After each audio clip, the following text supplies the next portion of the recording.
Aw, see, cheerleader, get your pom poms, lady. Thank you. I appreciate that. This is an exciting one for me because this is the first under my jurisdiction for our committee that we've been able to put together. Could not have done this without all of the help from everyone on our committee. Many thanks to Susanna as well for having some great ideas on who would be wonderful and dynamic speakers. As you guys know, we always try to make sure that the information that BOMA is presenting to you is helpful, um, a good use of your time, fun, but also can get people engaged, get people thinking. So thank you for being a part of this, everybody. We have got 4 great speakers. We've got Bella Barker from ACE. Thank you so much, Bella, for being here. We've got John Morris from Ryan Companies, who I'm very partial to him since he is my John Morris. We've got Brock Whirlinger from Restoration Management Company. I've heard great things about your speaking ability, so you better live up, because Suzanne has said. No mister. And we've got Derek Dennis from Clark Steve Clark, which I'm told you have props, so I'm excited for this one to go. I do have props. Wonderful. So in looking at this panel, what we were talking about, what we were kind of asking these 4 lovely people to talk through with us. As we know, COVID shook our world, shook our buildings, our owners, our management. I don't know of anybody in any sort of management owner vendor relationship that was not affected by something that happened in COVID in 2020. So what we really wanted to have these 4 speak on is how have things changed for your role specifically, your company specifically. Janitorial is under ACE's jurisdiction. How has that changed the janitorial world? What things are building engineers facing as restoration companies? What types of things are you guys seeing changes in sanitization? And then of course, indoor air quality would not be, is definitely one of the things that we needed to have on this panel, because that's one of the things that I think a lot of people are very concerned with. So what we asked these 4 is to just give us a few minutes of your time to talk through the things that you guys have been seeing in your company's changes, and then allow us a little bit of time to ask you guys questions as well. So without any further ado, we'll kick off with Miss Bella Barker. Okay, so I kind of have some bullet points that I'm kind of just going to run through a little bit. Feel free to ask me questions at any time. But first and foremost, we wanted to talk about how it changed janitorial, not just on a larger scale, but in our office. We kept everything pretty much the same in our office. We kind of bunkered down here and just wanted to take care of everybody else as best as we could. We did everything internally that we felt we could to make it safe for our employees here to still come to work. We installed partitions on all of our desks. Masks are required to be worn no matter where you're walking in the office. No one was allowed to take lunch together. So all of those things kind of internally in our office we implemented. Our supervisors, we have a staff of about 8 route supervisors for night that take care of all of our properties throughout the greater Phoenix area. And every day we would have a meeting. I mean, pre-COVID, we would have a meeting at 4 o'clock for an hour with all of our teams to figure out where our issues are, what are we going to do. And so to transition that, we put them all on a rotating base. So they all kind of started trickling in around 3:45, then 4 o'clock, one person at a time. And we kind of just like individually meet with people. And then obviously we incorporated Zoom for our daytime staff, those supervisors. We did daily meetings to kind of keep in touch with everybody the best we could. But since we were in the forefront of everything, and we needed to take care of business for everybody else and make sure that our buildings were taken care of, our management, everyone felt safe, we kind of had to figure out how to adjust to that and keep our business here without sending everybody home, if that makes sense. We didn't feel that we would work best remotely. I don't know if it would have ever worked out if we tried it, but we did what we had to do. Thankfully, no one here in our office ever got sick. We were super grateful for that. As far as our employees go, we are a company, we're small family owned company, but we still have 700 employees. So out of that, we had to really focus on our HR as far as how like people getting sick. Is it just a cough? You know, we really had to start maintaining health logs for every single employee that we had. Whether it was COVID or not, we had to take everything so seriously. And like I said, we have 700 employees. We had about 132 that had to go into quarantine, whether that was COVID, they were exposed or tested positive or whatever the case was, but only about 80 of our 700 employees actually tested positive. So I don't know the math on that, but I mean, we felt like we were doing such a great job on keeping everybody safe, no matter they're on the front lines cleaning all these spaces and being exposed to people out in the field. And so for only, I feel like 80 people to have been exposed, speaks volumes for what we were trying to do. Also, we installed at all of our buildings touchless, the thermometers. So every night, all the janitors have to take their temperature, write it down on a log. Supervisor has to sign off on it, sends it to our office. And then if anyone had a temperature, they were sent home immediately, and we had to obviously follow those protocols. There was no more gang cleaning. So buildings that there was a team of people that kind of went through each suite and cleaned all each suites together. And, we don't do that anymore. No more lunches together, like I said.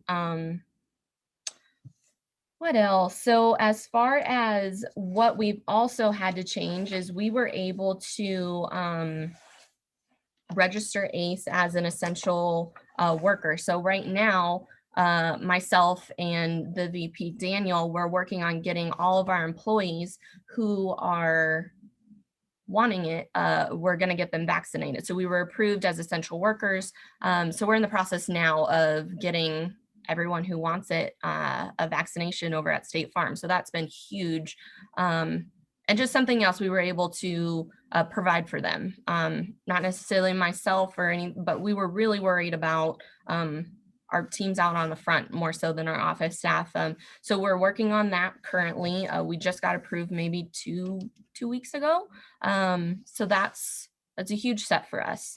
As far as like having to adapt, so buildings obviously needed sanitation workers and needed things sanitized, touch points daily, if not multiple times a day, because we just didn't know for COVID related, how fast things were spreading. In the beginning, it was scary. I mean, you guys all remember, you didn't know CDC was releasing different information every day. And it's like, how do you keep track on what's correct, what's not? So what we ended up doing was just what we felt was the safest way, no matter if the CDC was right or wrong. So we implemented a daily, multiple times a day sanitation check. So every single building that had a day porter on it, they were required to, and if it was an 8-hour day porter, let's say, they were required to hit every single touch point, elevator buttons, front entry, restrooms, any kind of handle that you see, lobby room furniture, at least 4 times a day.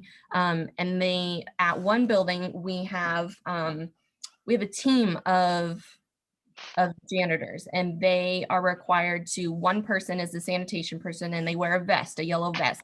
And so they're designated. So when people see them around the building, they're like, okay, that yellow vest, she's sanitizing. Like, and they just, it's a peace of mind for people to feel comfortable knowing that the building's getting sanitized. I had another building where we left entry logs in the restrooms and on the restrooms, where every time the day porter or janitor went in, they had to sign the date and time that it was sanitized, so that people saw it and just felt some sense of comfort. I don't know that it totally worked, but didn't get much complaints from it. So I'd say it's all right.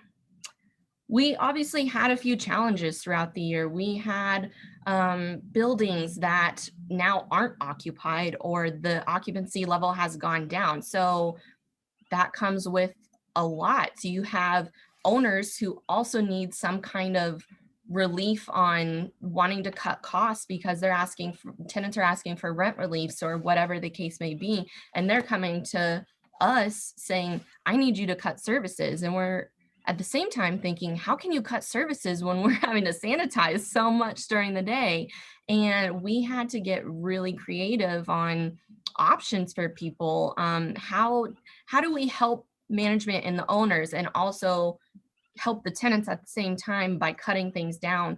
So we changed our scope completely and kind of had to cut corners on maybe the vacuuming. The vacuuming doesn't get done every single day, it gets done every other day, or whatever we had to do. If they're, because people obviously aren't working every day in the suites full staff, there are maybe 30 trash cans that aren't getting filled every day that we don't have to empty. So we can cut time on that by also, making sure that desks and break rooms are sanitized. So that was huge, is trying to figure out how to accommodate everyone. And then at the same time, you have janitors who we want to keep employed. We don't want to take away their hours and their paychecks. And, especially during a time of COVID when you don't know what's around the corner. Everything was so unknown last year. It was hard to make those decisions on how do we cut our employees' time, because it didn't seem fair. So what we decided to do is just fill them in other spots and just try and keep everyone as full staff as we could, with their 8 hours or 6 hours or whatever they were originally employed with. That was I think one of our biggest struggles, was just trying to figure out how to keep everyone employed, how to keep everyone safe, how to also help the management. And I think just by rearranging the cleaning schedule, like I said, vacuuming doesn't necessarily have to happen every day when you don't have a traffic of, a call center coming in to destroy the place. You've got, maybe a couple people that weren't able to work from home and are having to come into the office every day, and you kind of just focus on those people. So that was something we did. Also, because of the unemployment right now, I don't know if you guys know this. I think I did the math the other day. You make like $15 or $17 in between that range on unemployment right now, which is a lot more than a $13.50, janitor. It's that I think also is our biggest struggle. So how do we overcome the unemployment and get around that when people don't want to come to work because they can sit at home and collect unemployment right now and are getting stimulus checks and, all these other things? What can we do to make a difference? So we started doing sign-on bonuses for our employees. So anyone that came on, we would like put out an advertisement. Anyone that was hired on during this time got a sign-on bonus. Any employee that referred somebody and they signed on got a bonus.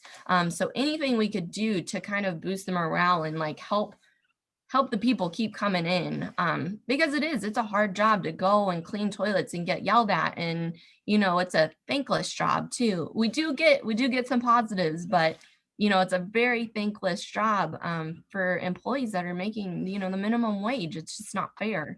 So anything we could do to help boost the morale, help keep them coming through the door. And we still struggle, don't get me wrong. We're still, trying to come up with new things. We've got a board in our kitchen now. Our kitchen is now our conference room because of COVID. And so we've got a whiteboard just of all the positions that are open if we have, so that everyone sees it on a daily basis when they come in and be like, okay, I have a cousin that lives over in this area, she's looking for a job, or anything like that. It's just been super helpful for us. Let's see. We obviously had some losses in 2020. I don't know anyone that didn't have losses. And I had one employee. You've got people out there and you have to take COVID seriously. And so we had one employee who, and this isn't a great story, but it's the honest truth, is he said he had COVID. Turns out he was faking it, refused to get a test, and we were fired off his account because he refused to go get a test. And we had no, regardless of if we were covering it or not, the fact of the matter is we trusted an employee and he wanted to stay home and fake that he had COVID and then refused to get a test. And management, they have a duty to their tenants and their owners. And if our employee, is on the front lines, a day porter of all people wanting to refuse to take a COVID test, it just, those are also some struggles that have been out there. And it's just, you're dealing with a variable different things, and trying to stay ahead of it has been a challenge, but I think we're on the up from it, I can say. PPE gear, supplies. You guys all know last year there was a toilet paper shortage. Everyone was like, where's the toilet paper? So believe it or not, in the commercial world, we didn't really have a toilet paper shortage, but we had people stealing toilet paper out of the bathrooms to be able to provide for their families at home. So management and owners are now having to pay for an influx of toilet paper costs, and there's no way to monitor it because people are shoving it into their purses, into their jackets to take it home. PPE gear, as you all know, masks were super hard to find. Gloves right now are very still hard to find. We gave all of our employees a few times throughout the year about $10 or $15, I can't remember exactly what, for them to either make their own masks or to buy a mask. We also provided every single kind of mask that they needed. There was also an influx in chemicals. So all the disinfectant that we now had to buy, we had to buy thousands and thousands of dollars in disinfectant all of a sudden. And it's like, how is it fair for us to take on this portion of we don't normally charge back chemicals. So how is it fair that we're now having to go through all these chemicals? So how do we charge it back with it being fair to everybody across the board? And so there was a discussion we had to have, and we charged back the disinfectant because we couldn't cover the entire cost alone for the amount that we were having to order and provide for buildings. And then you even have some buildings that aren't able to get their hands on their own, like disinfectant wipes, like Clorox wipes. That's still, I don't even know if you can get those in the stores. So people were coming to us to help solve their problems. And even on a personal level, like, do you have any extra that I can just take home to my family? And do you say yes? Do you say no? Like, we're running a business, what do you your morals, and just makes you feel bad. So those are just like little things that janitorial had to deal with throughout the year. Things are getting so much better now. Obviously, hand sanitizer was super hard to come by over the last year. We are now stocked with hand sanitizer, so if anyone needs any, we have it. And then, like I mentioned earlier, as far as the information that's out there, there is a buttload of information out there. So what is real? What is fake? Between you've got social media and then the CDC, and trying to come together on the two was difficult. It was extremely difficult. You don't know what's real and what's not. Like I mentioned, CDC kind of went back and forth on a lot of different things. But at the end of the day, they are the CDC. They know, they're the geniuses. So when we spoke with everyone was coming to us to what should we do? And we had to refer everyone back to the CDC because that's all we were doing. WACC actually was a huge partner for us in kind of keeping us as up to date as we can on different things. We could do different programs as far as chemical usage, disinfectants, how, they were the ones that kind of helped us through the year on keeping things in stock and doing everything that they needed to do. We actually purchased before COVID hit, we had purchased an electrostatic disinfector, I think back in December of 2019. And we had said, we'll use this a couple times throughout the year. Like we'll get our money's worth. It'll be good. And then COVID hit, and our guy was doing I don't know, 30 plus COVID calls a night. You've got people that are calling, evacuating buildings because they think COVID is infected, it's in the air, and they're wanting the whole place sanitized top to bottom.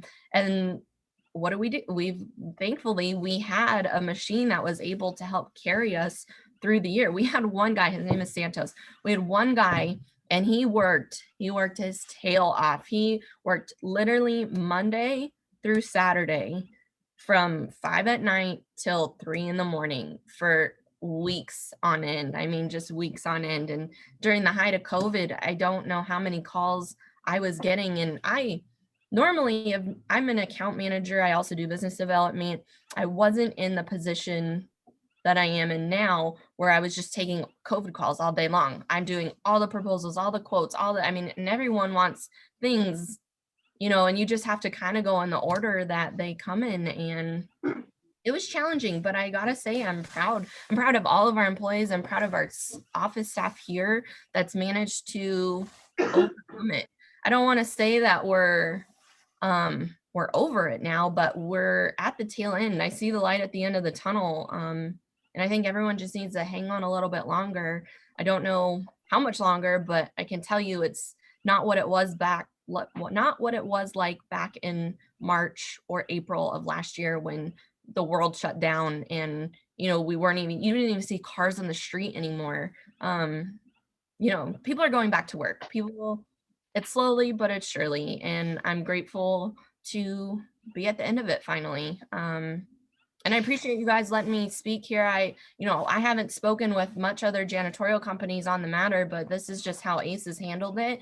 And I don't know, I'm proud. I'm happy that I work for such a wonderful company, and just, happy that we were able to provide for so many buildings and so many owners and just make it happen. So thank you, Amanda. Thank you. No, thank you. I can personally attest to having worked with a couple different janitorial companies at a couple different properties. You guys from day one were open and communicative, and I know that on a property management standpoint, that is absolutely essential and absolutely key. So thank you for all of that. I know we've all got our crazy stories about tenant requests and owner requests and things that have happened, and I absolutely understand tenants wanting to empty a building and have somebody come in and clean the entire building. I had that happen twice. Yes. So thank you. I had a couple little follow-up questions just for everybody, but you actually answered all of them. So thank you. Technology, Zoom meetings, all of that. I think it's so interesting to hear. I mean, we all know what we're doing in our own companies. I think it's interesting to hear how companies who cannot work from home, you don't have a labor force that can go and do their job from home. So thank you for sharing all that. I hope that shed some light on everybody. Yeah, that too. We felt, how is it fair to have our janitors come into work every day, Right. and our office staff gets to sit on their couch and work from home? That was also a big talk in the beginning. It's a tough line to juggle. So thank you for all of that. That was wonderful. Olympia, do we have any questions or comments in the chat? I don't think we did. If we did, Olympia has stepped away, but I can see that there's nothing hanging in the chat right okay. now. No worries. Well, then we will go ahead and go on to Mr. John Morris from Ryan Companies. John is the Director of Building Engineering at Ryan. So he is front and center for all of the guys who, again, a lot like Bella, we do not have a staff of building engineers that can do their job from home. So Mr. Morris. Thank you. Yeah, so we had initiated several policies similar to what Bella was talking about with their company. They put together a COVID task force in our home office and came up with policies and procedures for everyone to follow, from construction to our building engineers and property managers, and implemented those so everybody was educated as to how to follow those. But I'm not going to focus on that. I want to focus rather on things we implemented in the buildings. And so one of the first things we focused on were high touch surfaces, so doors. How can we eliminate having to touch those? And so in some cases, our engineers, when they could come in first in the morning, they would open up most public doors, leave them propped open through the day. Then at the night, either the security guard or they would close them or take out the door stops. So that would eliminate some touch surfaces.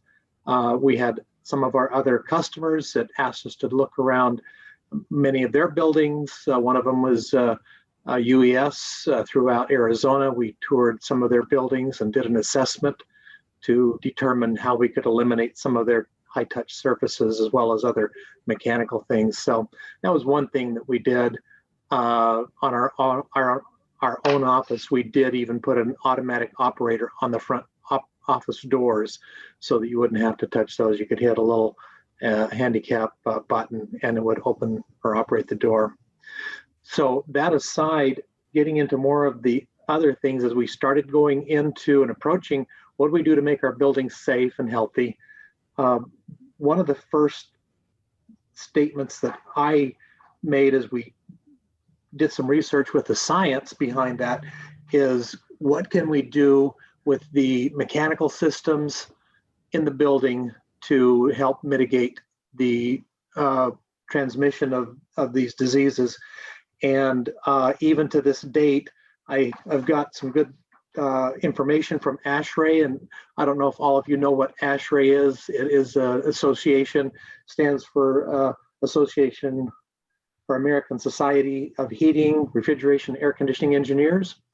They are scientists, and so I'm pulling from a lot of what they have to say. A couple of statements they made on does the SARS-CoV-2 or the coronavirus, does it aerosolize? And there's ASHRAE's statement on that is, airborne transmission in some circumstances seems probable. Transmission of the SARS-CoV-2 through the air is sufficiently likely that airborne exposure to the virus should be controlled. So they're saying that it's likely, possible, but there's no hard science that it does aerosolize. So in the meantime, our company took the policy, let's do what we can to make the environment as healthy as possible.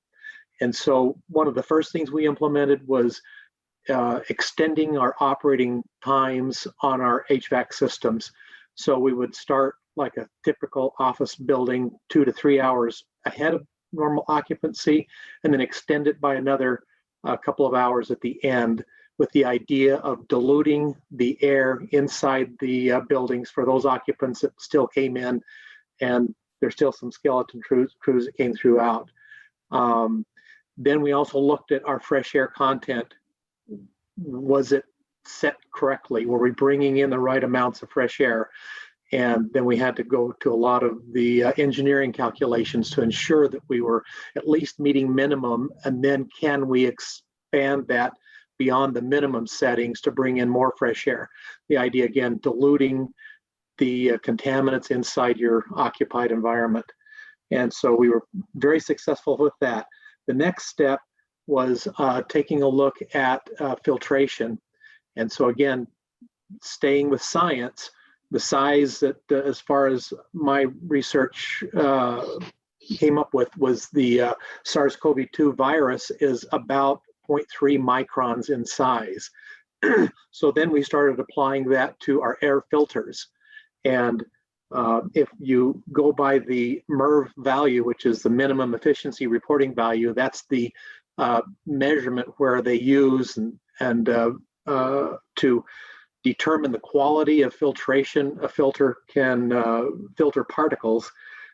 In range 1, it will fill the range 1 sizes of microns they are testing is 0.3, which is again the size of the SARS-CoV-2 virus, up to 1 micron in size. And so most of our buildings were running MERV 8 as a standard, and on that chart, that is not even applicable. The MERV 8 filter won't filter out any particles 0.3 to 1 micron in size. And so the first level you get to any kind of arrestance of that size of a particle is a MERV 11. And now we had to look at all of our equipment at our buildings and determine what equipment can handle what, because the tighter you get your filters, the higher the MERV value, the more restriction it causes on your airflow systems, and some will start suffering from not being able to move the right amount of airflow. It can damage equipment in some cases, depending. So we assessed all of our buildings to determine which ones could take, how high could we go, because the chart that I have from ASHRAE goes up to MERV 16. And so we felt that most of our water source heat pumps that are in most of our buildings could handle up to a MERV 11, but not more. Anything more than that, it really is going to start damaging the equipment, and we're not going to move the airflow through the space that's required. In some cases, we have larger equipment with heavier duty fans. They're capable of handling up to a MERV 13 or 14. And so a MERV 13 filter will arrest 50% of the range 1 particle sizes. A MERV 14 will do 75%. So the higher you go, the more you're able to capture, if the viruses are aerosolized and carried up through the air distribution system. But in our case, again, we wanted to do as much as we could where possible. And so upgrading filters was part of our standard. And most all of our buildings, I believe, are at least at a MERV 11, if not higher, again, depending upon the equipment. The other thing we were looking at is other technologies. UVC. UVC has proven effective against the SARS-CoV-2 virus. However, it needs exposure time. And so you can either use direct exposure. In that case, then you're worried about damaging some of the materials in your occupied area, and most especially humans. So you'd have to use it either outside of human contact or outside of occupied hours. Problem with that is, what if somebody happens to come in when it's engaged? So we really at Bryan never utilized any of the ultraviolet technology as a standard for trying to control the viruses. They've been used quite a bit in a lot of air conditioning systems. Again, we chose not to use it because from our research, for the UVC light to become effective, it has to have a certain amount of exposure time. And when we're looking at the flow rates of air going past the UVC lights, we just felt like that there wasn't enough exposure time to really do anything significant to the contaminants. If they are in the airstream, they're probably not going to be, it's not going to be very effective. And so we really didn't go to any technology. There is one technology that had really piqued my interest, and that is the bipolar ionization devices. I think it's very promising, but just to make sure I'm not quoting bad information, just because I happen to like it, I looked for what ASHRAE had to say on it, and their statement was, convincing, scientifically rigorous, peer-reviewed studies do not currently exist on this emerging technology. So basically they're saying, due to lack of test results, they aren't going to back that up. And CDC has come up with something very similar to that. They say CDC does not provide recommendations for or against, and they basically take the same stand, absent of a lot of rigorous scientific study on that technology. They won't endorse it. That said, when you look at the idea behind the ionization principle, is that it's as the airflow goes across the ionizing unit, it ionizes all the particles in the airstream, and it carries it down and is distributed throughout the environment. The idea then, all of the ionized particles are either negatively or positively charged. So a particle that is negatively or positively charged comes in contact with the SARS-CoV-2. The idea is it will remove at least maybe some hydrogen atoms from that molecule, and it renders it inert. That is the theory behind that. And it sounds like it works well, enough so that now I'm leaving the ASHRAE and going to the John Morris theory. I felt convinced, so I bought one for myself. I put it on my house, and I went to a funeral about a month and a half ago, came back, was tested positive. At the first onset of symptoms, I engaged that and turned my fan on continuously in the house. So in the house are me and my wife and my son. I had had tested positive for that. The two of them, or one of them got tested. They tested negative like 3 or 4 days after I had positive symptoms, and they never did catch it. And I ran that continuously in my own home. So that's my own little laboratory analysis of its effectiveness. It's very subjective, but any rate, it's possible to put it in buildings. According to some of our vendors that sell this, they say Banner Hospitals have incorporated them into their hospitals. The White House has it. Mayo Clinic utilizes it in Rochester. So there are a lot of entities out that have incorporated this technology into their systems. So I personally am a believer, but nevertheless. So in addition to some of the technology, we talked about mechanical systems as far as stopping the virus with that, with the filtration methods, diluting the air with fresh air, making sure the fresh air quantities are adequate, running our systems longer.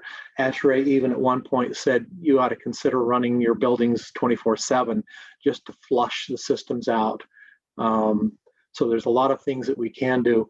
And one thing too I didn't mention is PPE on our engineers. That is one thing that we stress to them as they are coming in and changing these filters. In my mind, the filter has trapped all these contaminants potentially. They need to have a lot of PPE on, adequate masking, gloves, whatever, change of clothes as they are removing filters and changing those out just because of the potential contamination that they're going to get on their clothing themselves. So I think those were most of the items that I wanted to address. And then I guess one last thing, ASHRAE summarized from this article. It was a really great article that they published. In summary, they said it is likely but not yet shown that COVID-19 could be spread through the air. Air cleaning can help mitigate disease transmissions. Options for air cleaning include HVAC systems and in-room devices. Technologies that can be effective are included are mechanical air filters, electronic filters, UVC systems, and emerging technologies. And then they caution care and judgment should be used before you engage in any of the more costly sides of that. So I think that's most of what we did. Thank you, Mr. Morris. I can honestly say that we had a lot of questions coming from owners, myself, property management, owners looking, what can we do, what should we be doing, and then of course looking at costs. So having people who are knowledgeable enough to go through and look at the ASHRAE and find all of the information. There's so much information out there. It often becomes too much. It's overload for lots of people. Thank you also for the PPE, being a Ryan person, knowing that our guys were out there, having everything they needed on it. It was very, very helpful in settling everybody's mind. One comment that we had from David Newell from SRP in relation to the UVGI is that SRP is actually doing rebates for those. So if you've got any interest in having those in your building, any owners where you want some information on, you go ahead and go into the chat. David's got his email in there and you can email him for more information as well. So thank you, David. We are next going to go to Brock Werlinger from Restoration Management Company. Wonderful. Hello, everyone. Again, I'm Brock Werlinger with Restoration Management Company. I'm the branch manager for the Phoenix office. To go over the questions that were sent over, one thing that we always kind of joke about here is we joke that our owner, the owner of Restoration Management Company, had the foresight that this was going to happen, because about 6 months before the pandemic hit, he implemented Zoom in all the offices. We were growing. He wanted all the offices to feel small, or the company to feel small and included. So he implemented Zoom. He sent out TVs and cameras and all that for each office. And of course this hit, which was good. We had it because we've been using those a lot lately as far as inner office stuff like this. It's kind of funny that that we were going through the notions and the motions before this all hit. As for what else has changed, when it comes to operation, like Bella and like John, our personnel, our operations personnel, were out in the field. We can't work from home. Our account executives, unfortunately, weren't able to hit the streets like they usually do, so they worked in their properties, their homes, and utilized Zoom, utilized technology as much as possible. But our operations staff, they were on call, they were traveling, they were running the jobs left and right. So we had to really take that into consideration.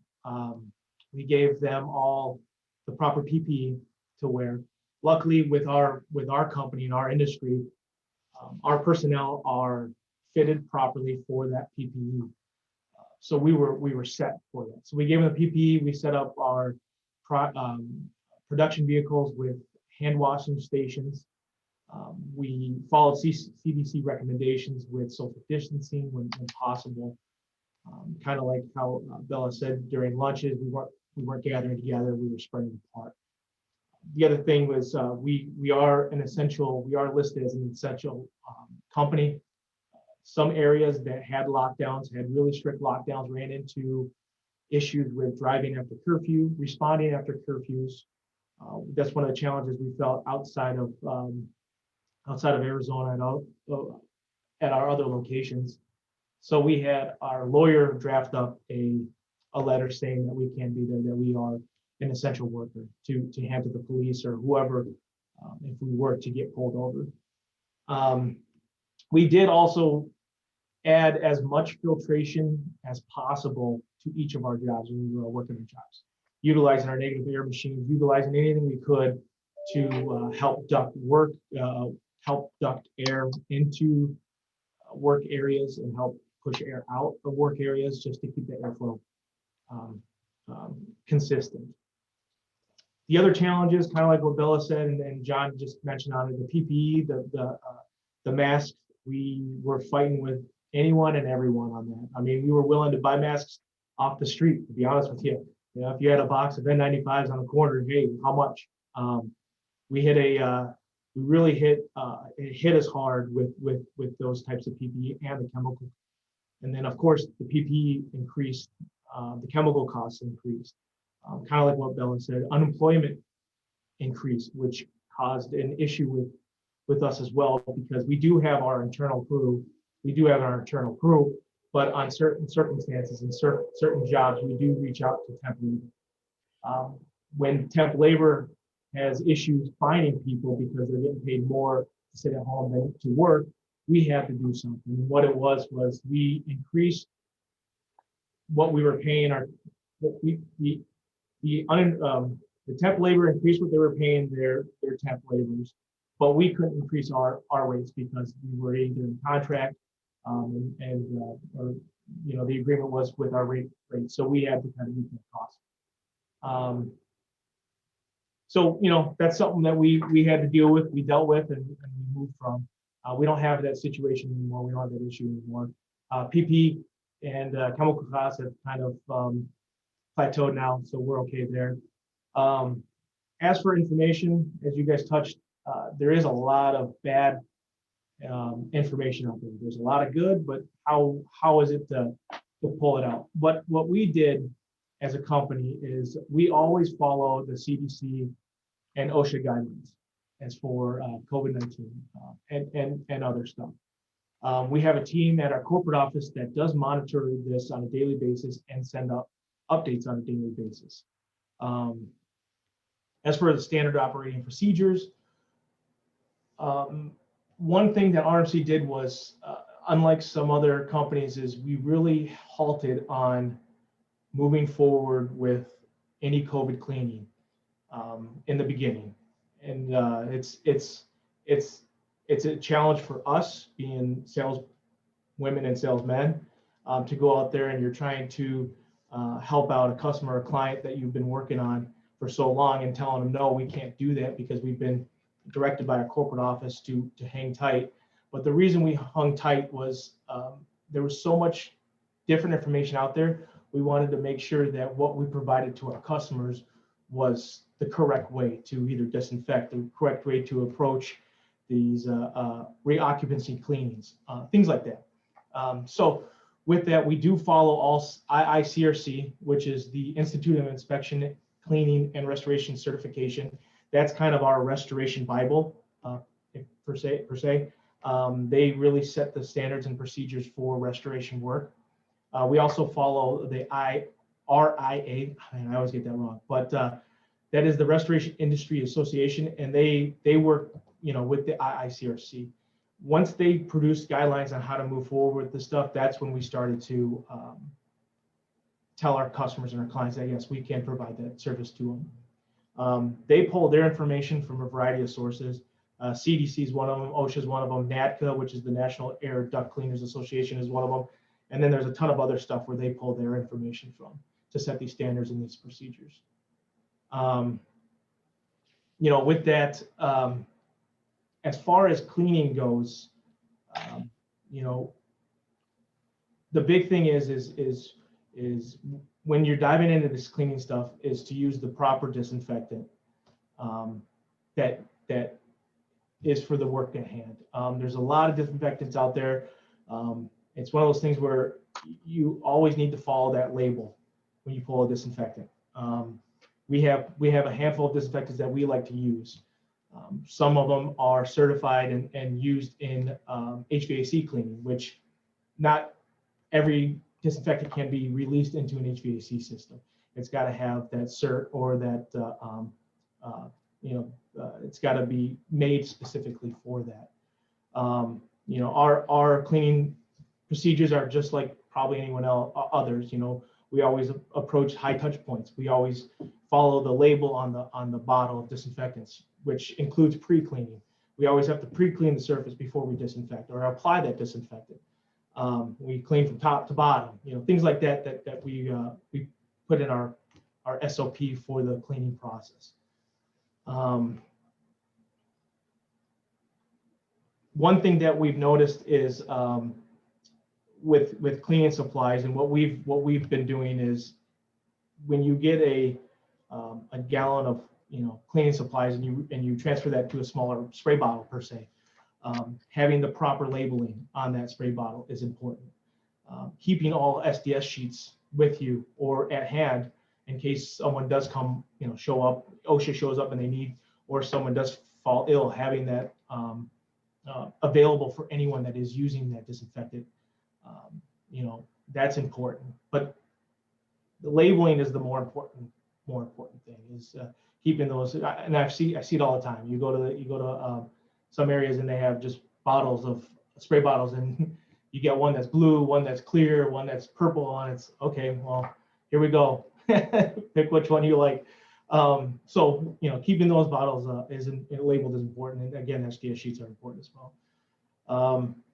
Going back to HVAC systems, having the proper disinfectant that you can clean an HVAC system internally is important. Externally, there's no regulations on that. It's internally that there are. I just wanted to stress on that because I know that we do offer HVAC cleaning, but if you have it done in any other company comes in or whatever, just make sure that you ask them what they're using to clean or disinfect the interior of the HVAC system, and it's a proper disinfectant. The other thing too with disinfectants is a dwell time. There's a lot, like I said, there's a lot, and it all depends on the task at hand. There's food grade, there's dwell time to consider, and if it's a 4-minute, 10-minute dwell time, you spray it on, wipe it off, it's not going to work as proper. So again, following all the labeling directions is important. For us, nothing really changed. I mean, we did see a dip in business because of, in the beginning, with commercial properties, because everyone kind of fled the property.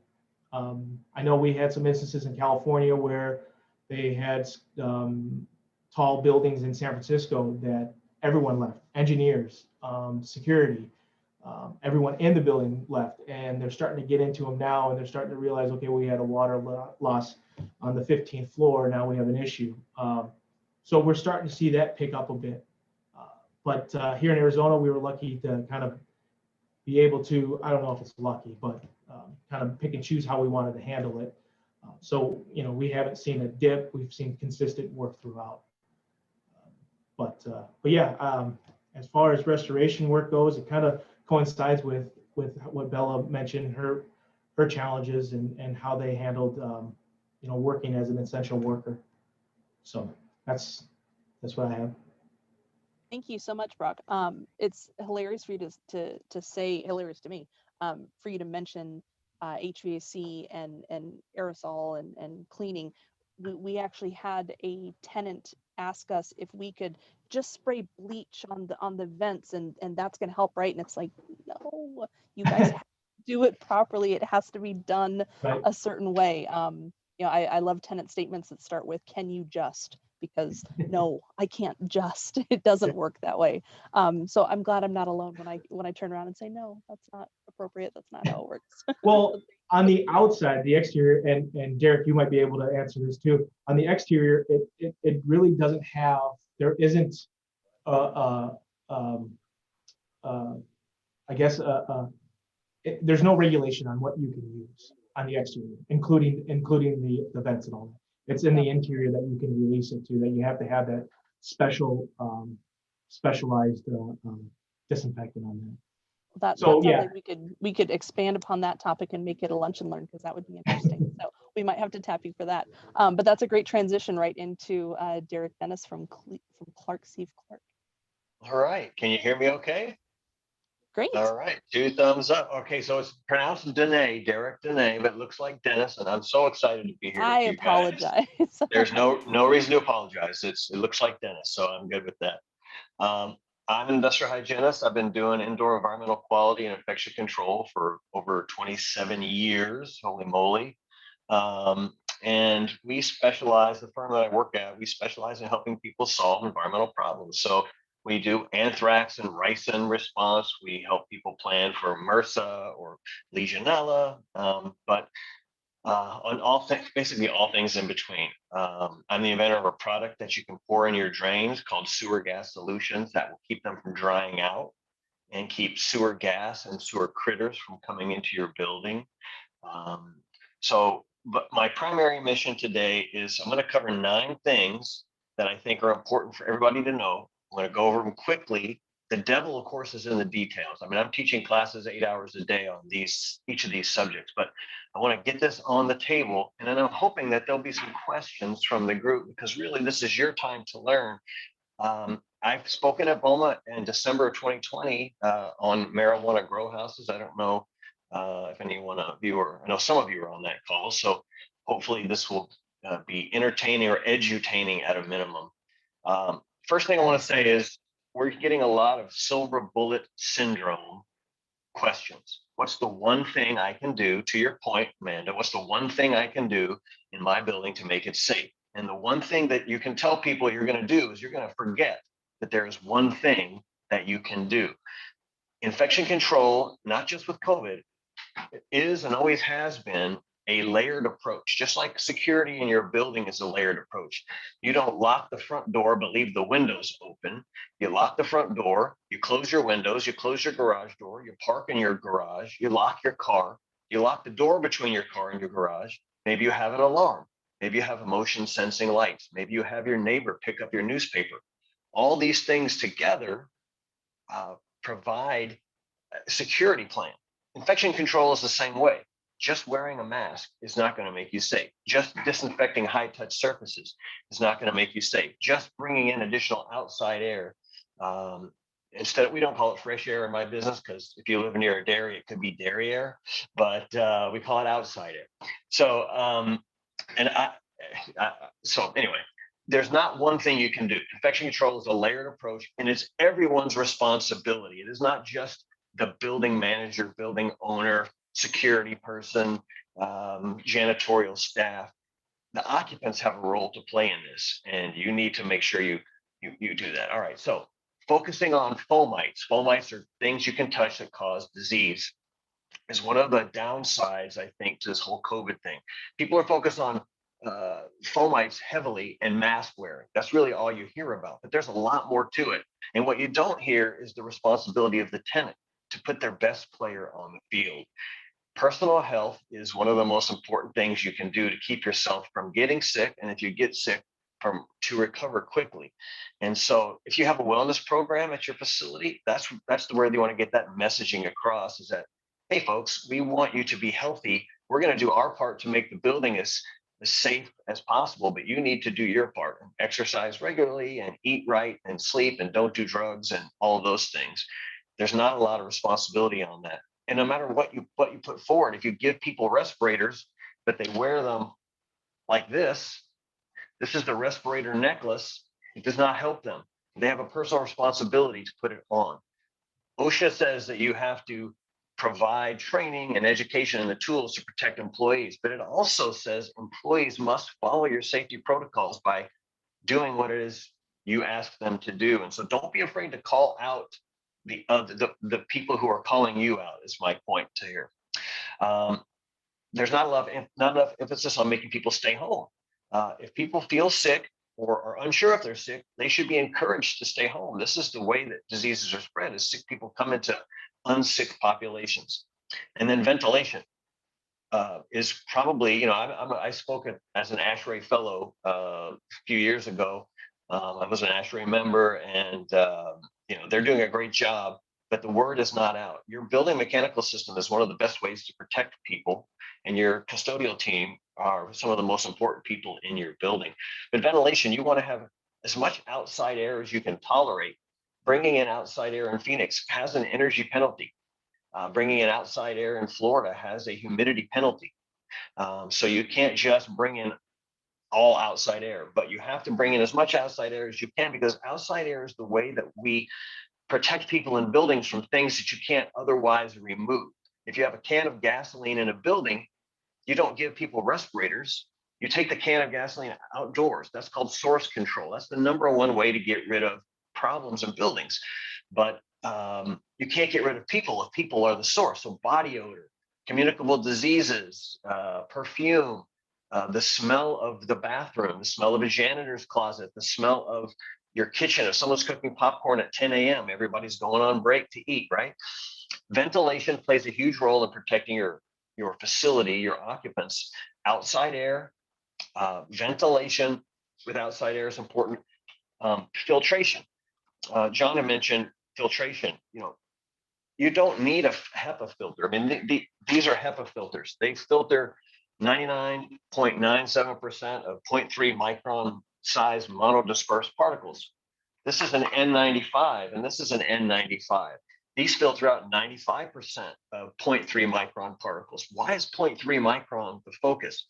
0.3 micron is the hardest particle size to capture. Sieving, the fact that this cup will fit between my fingers, is how most people think filters work. They think that sieving, something too big to fit through the hole, is the way you stop particulate, but that is not the only way particulate is stopped. Things that are smaller than the holes between my fingers can be stopped by Brownian motion, diffusion, impaction.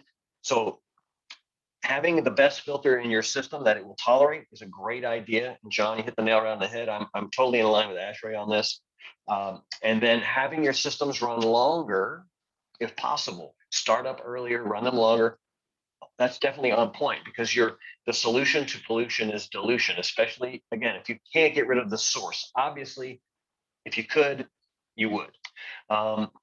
There's a huge third point I want to make, is there's a big misunderstanding between masks and respirators. An N95 is a mask. These are masks. They are coffee filters.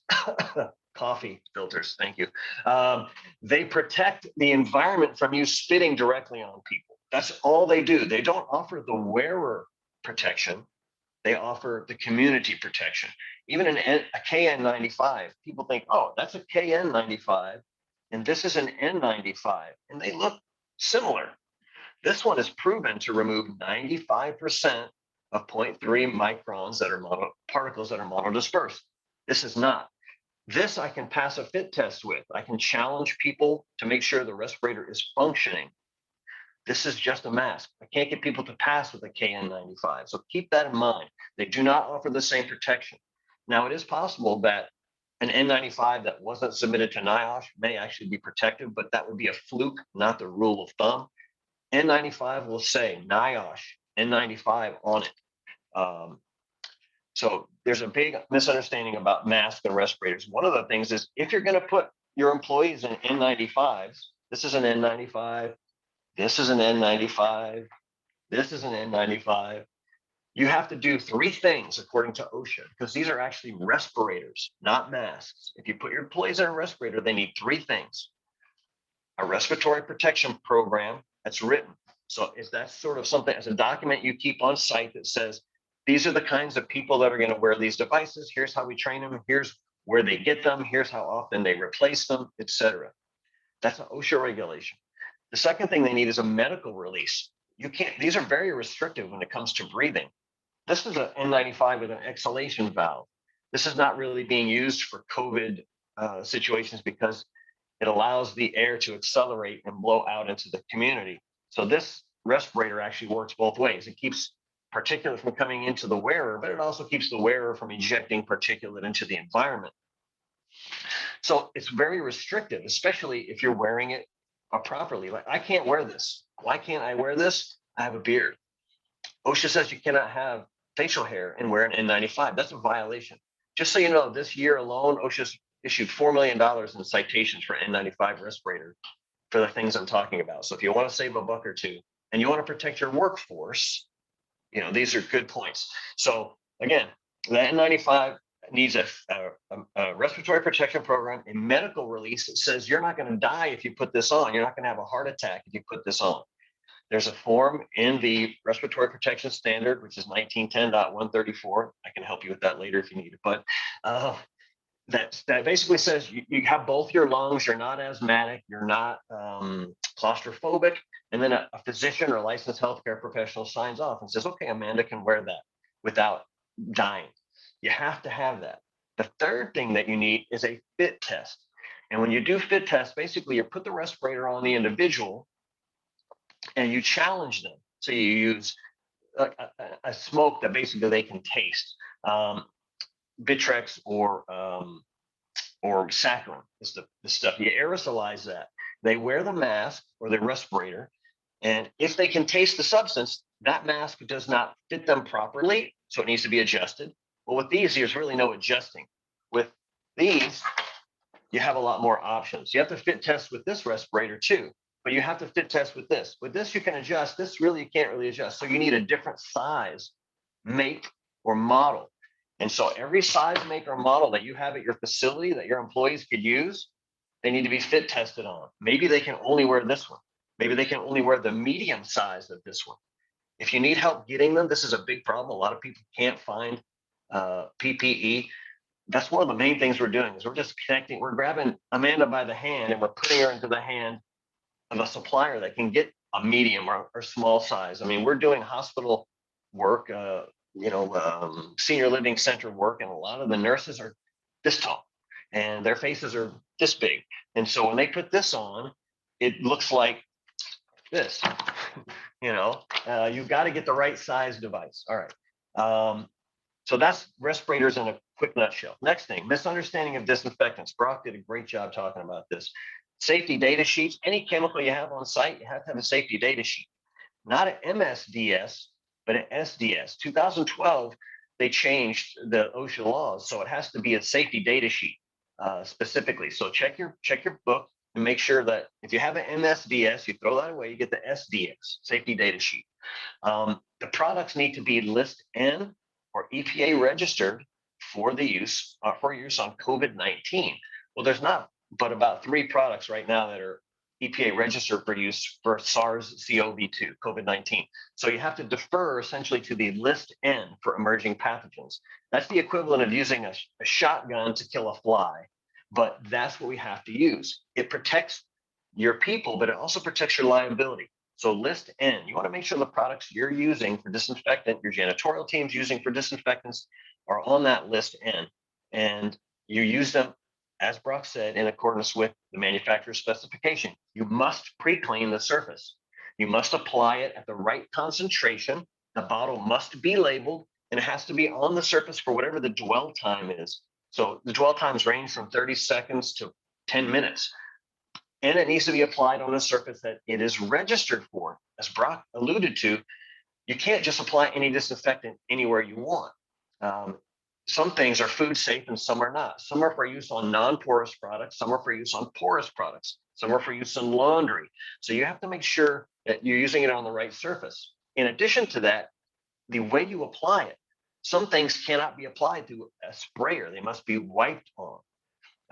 Detergents, for example, must be poured into the detergent dispenser. You can't spray your laundry before you wash it. So all those things, one, they make sure that the product works, but more, two, they protect your liability, because you're basically saying, I don't know what works or doesn't work, but the EPA says this will work if I use it appropriately. So you damn well better use it appropriately, because you're hanging your hat on that. If you're going to get sued, you're not going to get sued because the product didn't work. You're going to get sued because you didn't use it right. Okay, that's disinfectants in a quick nutshell. Snake oil salesman, number 5 thing I want to talk about. We're in a free market society, but people are taking advantage. There are ne'er-do-wells all over the place, and they want your money because they know you're panic buying.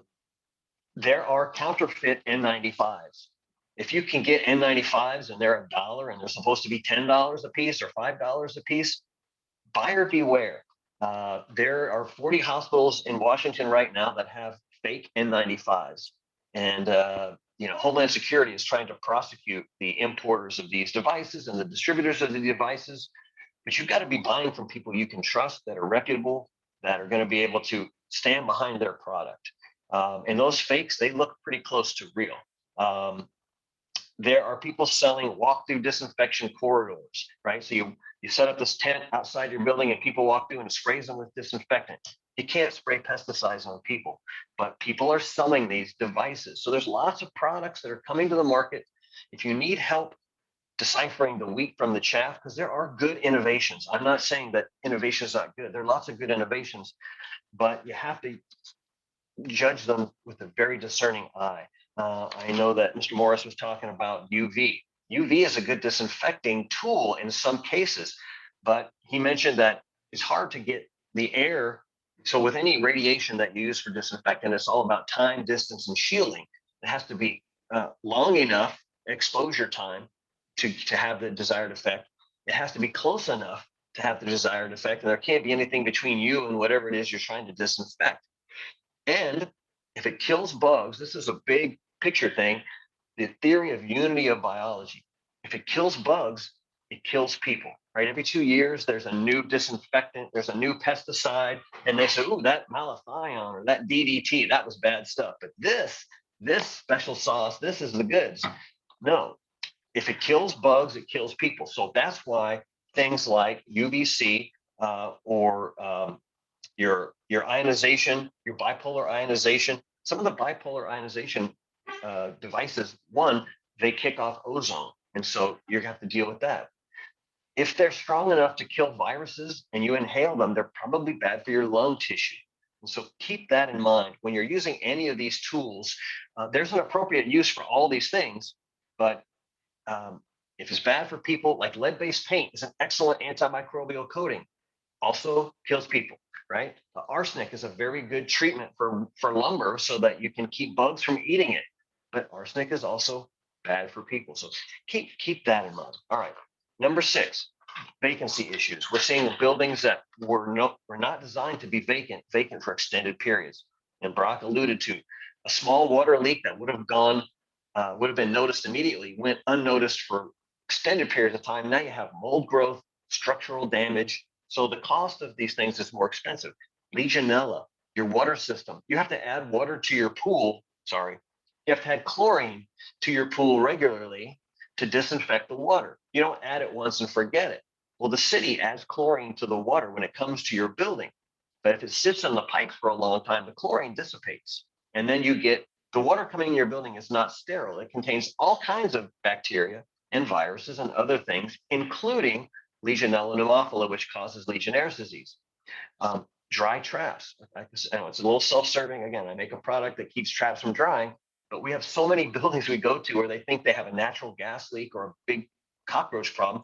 And it's just because the traps are dry and sewer gas is coming in, which is an oxidizer, which damages your fire life and safety systems, which of course it smells bad. People think it's a natural gas leak, so they evacuate the building. So you've got to be considering that. And then pest infestation. Rodents are finding their way into your building. Nuisance birds like pigeons are finding their way onto your building because people are just not there to scare them off or to notice them nesting or entering. And so keep that in mind, that there are vacancy issues you need to overcome. And it's not just complete vacancy, it's partial vacancy. You can have the same problems. Seventh thing I want to say, leave as little to chance as possible. Preparation is the key to success, or failure to plan is planning to fail. So whether you're planning for a pandemic, a power outage, which we saw in Texas, right? An active killer situation, a fire or flood, the skills that you guys are acquiring going through this pandemic are applicable to all of your emergencies. Communication, being able to work off-site, having people who can step up because you have a sick person. Maybe you have one decision maker, one person with the power to pull the trigger on purchasing. That person is sick. Maybe they passed away.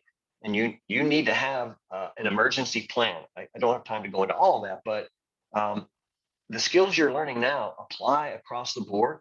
Don't take that for granted. Keep working those skills because there's another emergency around the corner. Whatever it is, I'm not a naysayer. Sky is falling, but we have been around long enough to know that one of your buildings is going to catch on fire someday. Somebody's going to crash their car through one of my salons again. I don't know why they like to crash in our salons.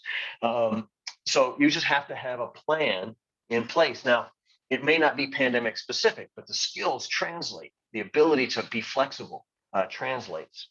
And so you want to practice that.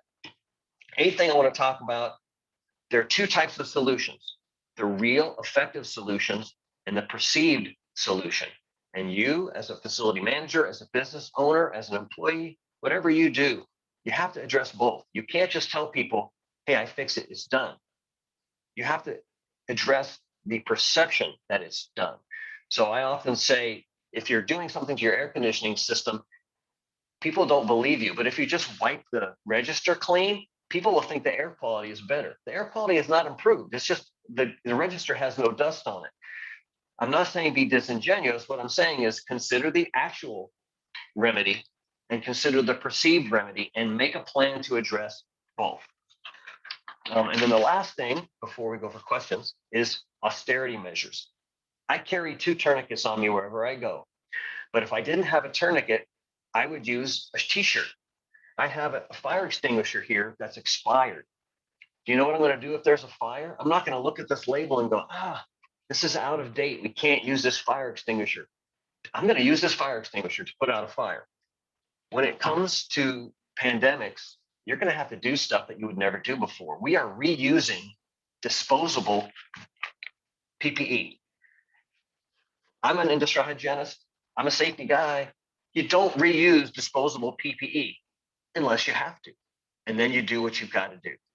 So there are ways to address austerity measures. My recommendation to you is you just need to document.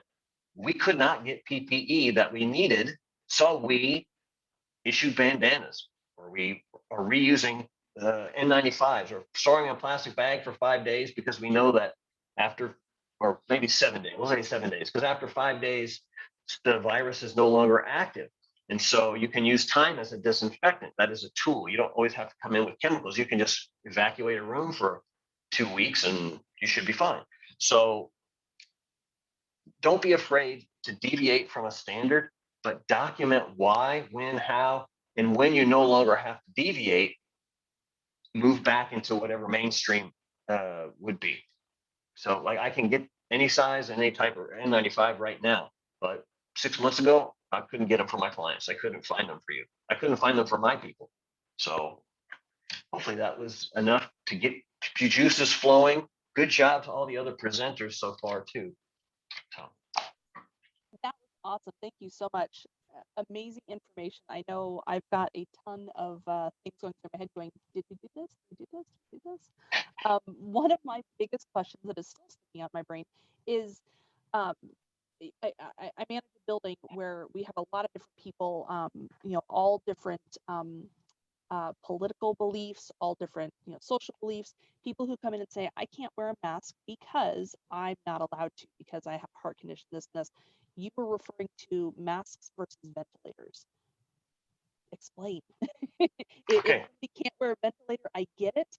Is there any research that says somebody can't wear a simple mask? Well, if somebody says that I medically can't wear this mask, then kick them out of your building. You don't have to accommodate. You don't have to accommodate people. Look, safety protocols are for a reason. It doesn't mean you let them go. You have to be fit tested to wear this respirator. If you can't pass a fit test, it doesn't mean I fire you. And that's important to tell your employees. We're fit testing this to make sure it works. So don't lie to me. If it doesn't fit you, it doesn't fit you. We'll find something else for you to do. We will modify, but yeah, I don't think making exceptions is a good idea. You just say, look, if you can't wear a mask, I'd like to see that in writing from a physician, first of all, but then you can't be in the population. We need to find something else for you. A lot of people are just plain scared. That's the other issue you're dealing with. There's been mixed messages that was mentioned earlier. People want you to have all the answers on day one of an emerging pathogen, and it's just not possible. It's not fair. I don't know what your political persuasion is. It doesn't really matter to me. No one has all the answers. So you do what you can with the information you have. And then when you get new information, you adjust. But yeah, don't be afraid to tell people we're not making an exception for you. I spoke to a group of teachers recently, and one of them was incensed. I was explaining what the school had done to make things safer. It was kind of a list of things that John had mentioned. And she said one of the things they did is they were giving the teachers disinfecting bottles they could use in their classroom. And she said, well, my bottle was empty. I put it where it was supposed to go, and they didn't fill it for a week. And I said, shame on you. And that caught her by surprise, because she thought I was going to say, well, that's terrible. Let me be your box buddy and hold your hand and cry with you. And I said, so day one, when this bottle was empty, you didn't march your butt down to the office and get it filled? You waited for a week with your arms crossed, putting yourself and your students at risk? Shame on you. It's a team effort. So anyway, that was a little soapboxy. I apologize. No, not at all. That's you're talking to the right group of people. I think we all get a little soapboxy, especially when it comes to protecting our building, protecting employees, everything. So thank you. I will open it up now to anybody who's got questions. Either shout them out, put them in the chat. Anything we got, guys? Don't be shy. I was gonna say, Suzanne, make you ask a question. Me? I don't know. But I talk to these two morons all the time. See, like I said earlier, the super smart people, they're the ones with the answers. So this is wonderful. Shannon, no questions? I'll just call people out. Yeah. Hey, My engineer behind me just said, I've lived it. I've been here the whole time on site, and yes, there's lots of things, and you have to be very careful about what you buy into and what you don't. And when you aren't sure, you go find an expert. Right. How do you feel about it? yeah. My engineer behind me just said, do they make masks with straw holes? And we all laughed about that because that's what people are thinking they're cute, funny by having something with a little zipper on the front. And you're not cute, nor are you funny. Well, you have to have a sense of humor about the situation, or you'll explode. But yeah, you want to do what's right, and what's right changes, and what's right changes with the population. I work in senior living facilities, and I work in construction sites, and there's a continuum of what's right. But you have to find something that works for you, and don't be afraid to stick to your guns. Well, I like that. I think There's a lot of people out there that are, I can't wear a mask, or just the whiny, whatever. And I'm like, then you know what? You don't have to shop here. Mm-hmm. I keep posting stuff like that on Facebook because it's one of my big annoyances. This is our policy. You're not required to spend your money here. You're certainly welcome to go elsewhere. But they have a meltdown in the people that are making minimum wage working there. They have to then deal with it. It's just so unfair. Well, I want to give a very, very, very heartfelt thank you to everybody for being on our call, everybody for participating. Bella, John, Derek, and Brock, you guys did an amazing job. I'm sure we'll have lots of things coming through, and I know Suzanne and I are already going, how else can we get you to present all of your fun stuff with lots more time, because obviously this was a lot of information to go over. So thank you guys. Oh, and I'd like to have a side note of congratulations to Amanda on your first presentation. You did great, sweetie. Thank you. Thank you so much. I appreciate it. Hey, All right, Derek, this is Shannon. You didn't show your cooties.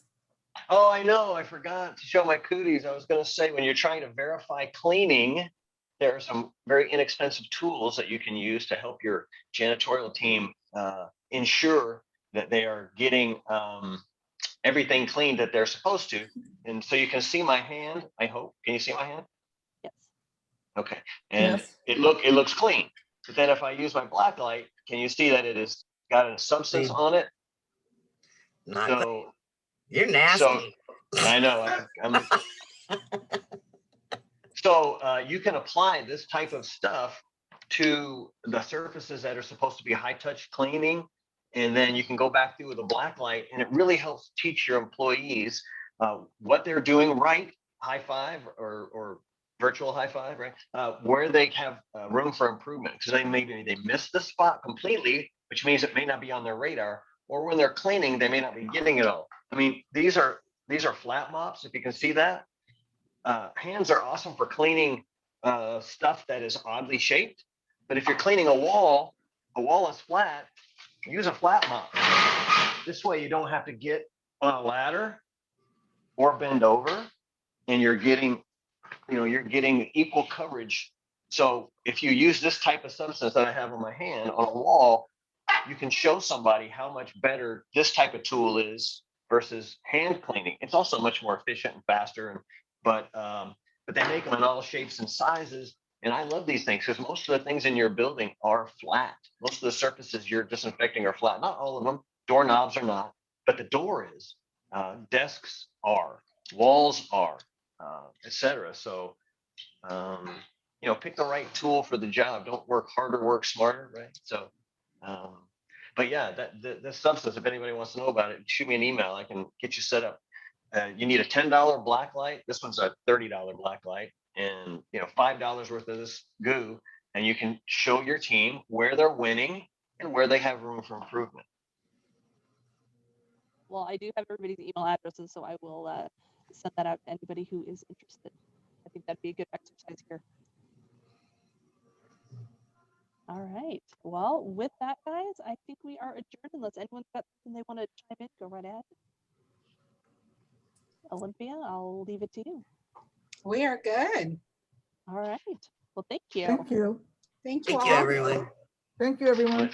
Enjoy your golf outing. Thank you. Yay.